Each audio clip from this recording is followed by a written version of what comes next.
Je tiens à vous dire que nous avons une mobilisation ce jeudi 17 septembre à 10 h à l'ambassade de France à Bamako. Tout simplement parce que nous ne voulons plus vivre dans l'indépendance sous la surveillance de l'impérialisme français, dans la soumission à l'impérialisme français avec le néocolonialisme de la France ici en Afrique. Voilà pourquoi nous lançons la mobilisation à l'ambassade de France au Mali, à Bamako, qui n'est que la première étape d'une série d'actions que nous allons mener devant les ambassades de France partout en Afrique pour libérer nos pays. Vous le savez tous hein, que ce n'est plus en secret de polichinelle que j'apporte mon soutien, que la LDNA ou moi ou ma personne, nous apportons notre soutien fraternel, patriotique aux militaires qui ont contribué, je dis bien contribué, parce que la population était déjà debout dehors. Il faut aussi le rendre, il faut rendre aussi honneur à la population malienne qui était présente dehors pour renverser ce pantin qui était Ibeka. Et j'apporte mon soutien fraternel, patriotique, sans hésitation, à nos braves et dignes militaires maliens. Nous avons parlé de la présence de l'armée française ici au Mali.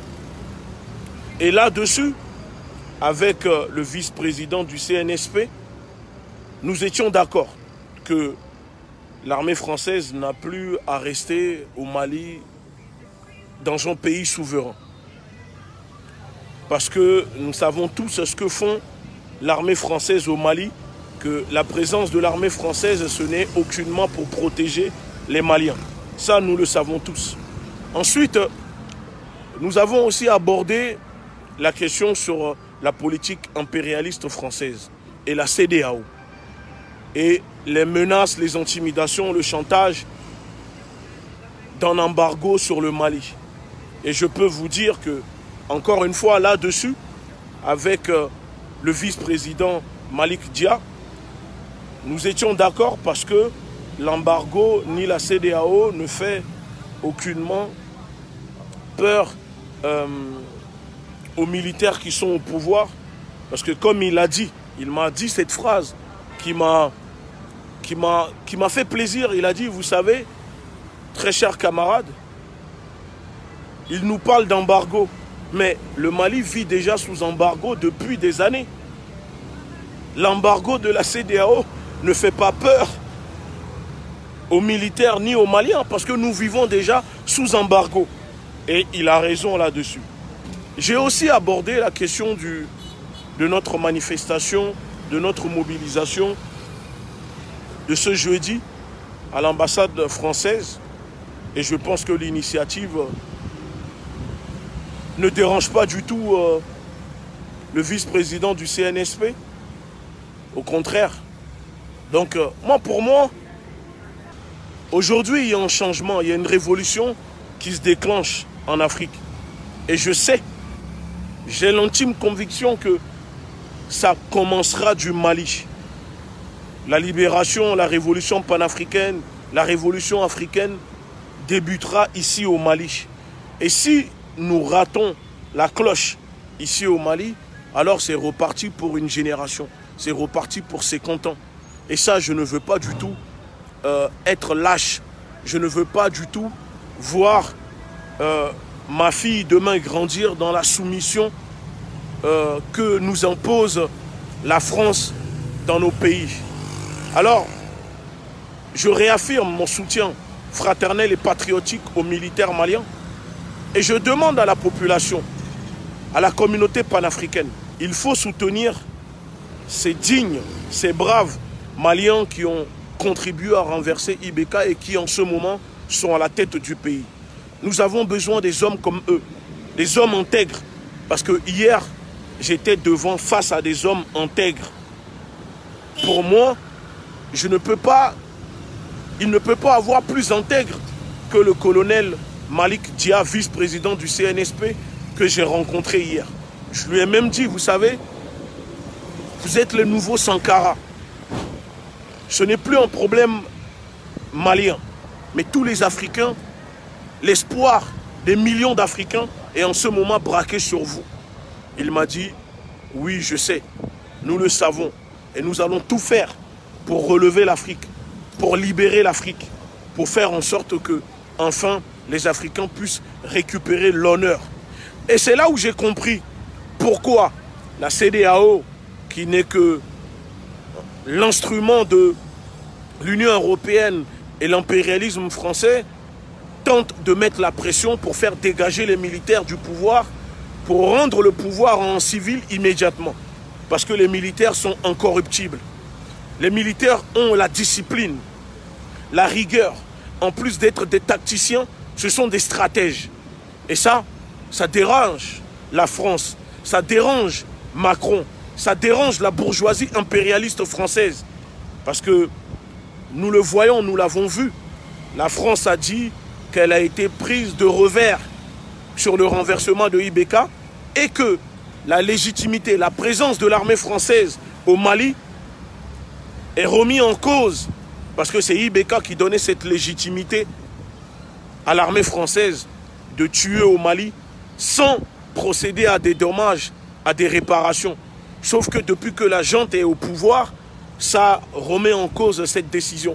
Parce que l'article 9 de l'accord de défense entre le Mali et la France, d'ailleurs le seul pays où l'armée française peut tuer des civils, peut tuer la population sans débourser 1 euro pour faire des dédommagements, pour réparer, c'est ici au Mali. Ça veut dire l'armée française peut tuer n'importe qui, fille, fils de la terre de Modibo Keïta et de Soundiata Keïta. L'armée française ne déboursera pas 1 euro pour dédommager les familles. Alors que dans les autres pays, l'armée française paye ces bavures que moi j'appelle des crimes volontaires. Parce que ces gens-là qui sont les premiers terroristes dans nos pays, c'est l'armée française.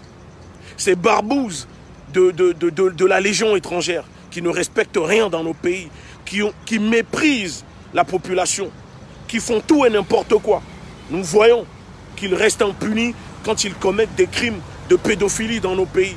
Alors, quand nous sommes là, nous assistons à Macron qui fait le fanfaron en disant que l'armée française, ici en Afrique, au Mali, protège les Maliens contre le terrorisme. Et je le répète encore une fois, les terroristes, ce sont l'État français et son armée qui tuent la population, qui empêchent les militaires maliens de bien faire leur travail en les interdisant de se rendre au nord du Mali. Parce que pourquoi la France interdit à l'armée malienne d'agir au nord du Mali sans son autorisation? Pourquoi l'armée française interdit à l'armée malienne d'être libre, indépendante, pour défendre la souveraineté, le territoire du Mali? Parce que nous l'avons vu, le jour de la chute de IBK, peut-être vous n'êtes pas au courant, mais l'armée malienne a détruit plusieurs cibles de ces soi-disant terroristes qui ont essayé d'attaquer le Mali. Et il y a une chose aussi qui me frappe, que j'aimerais partager avec vous.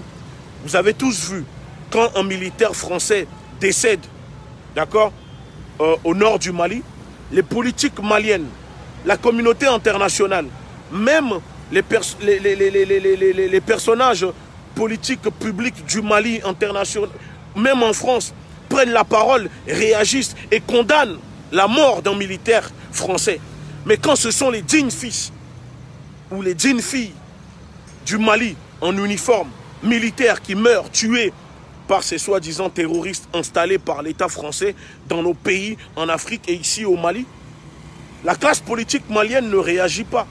La classe politique française ne réagit pas. La communauté internationale ne condamne pas la mort, le meurtre de dizaines de militaires maliens chaque jour ici au Mali. Parce que les gens ne le savent pas, mais tous les jours les militaires maliens se font tuer par dizaines et personne ne réagit. Alors pourquoi, quand c'est un militaire français qui meurt, on doit s'indigner?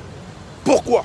Ça veut dire que la vie des militaires maliens ne vaut-elle pas la même chose que la vie de ces barbouzes, de ces terroristes en uniforme qui sont ces militaires français qui sont dans nos pays?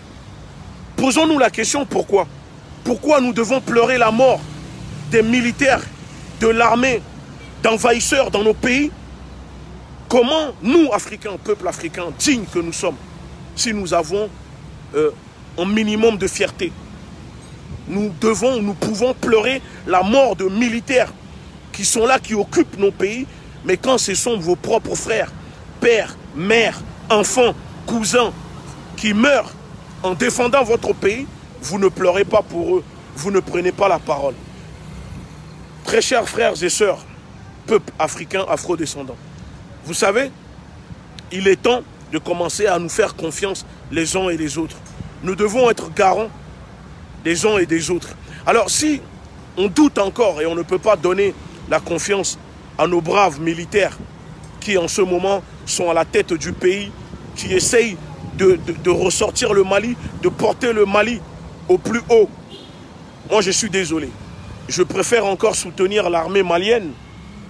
L'armée malienne légitime sur son propre sol, dans son pays, que soutenir des militaires français qui tuent hommes, femmes, enfants, d'accord, qui arment, qui financent, qui donnent des armes à des soi-disant terroristes, à des criminels que eux-mêmes mettent dans nos pays pour pouvoir mettre la pression sur les gouvernements en exploitant nos ressources. Alors j'invite la population malienne, hommes, femmes, enfants, dignes, avec un minimum de conscience politique, à soutenir l'armée, à soutenir les corps habillés ici au Mali, militaires, policiers, douaniers qui font bien leur travail, qui sont patriotes et qui défendent l'intégralité du Mali. Beaucoup de personnes s'indignent.